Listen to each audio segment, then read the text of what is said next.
Ramazanın 8-ci günündəyik. Bu ay bizə öyrədir ki, əlimizdəki nemətlər paylaşdıqca azalmır, əksinə bərəkətlənir. Günün ayəsi. Allah yolunda mallarını xərcləyənlərin halı 7 sümbül bitirən bir dənəyə bənzəyir ki, hər sümbüldə 100 dənə vardır. Bəqərə 261. Qısa mesaj. Bir verib Allahdan yüzlərlə qatını qazanmaq sədəqə ilə mümkündür. Günün hədisi. Peyğəmbərimiz sallallahu aleyhi və səlləm buyurmuşdur. Səxavətli insan Allaha yaxın, insanlara yaxın və cənnətə yaxındır. Tirmizi. Qısa izah. Əli açıq olmaq sadəcə malı deyil, həm də qəlbi təmizləyir. Günün duası.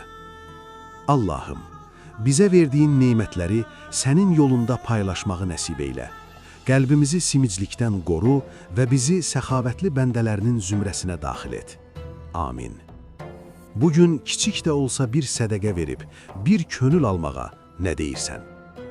Sabahki mövzunu qaçırmamaq üçün izləmədə qal.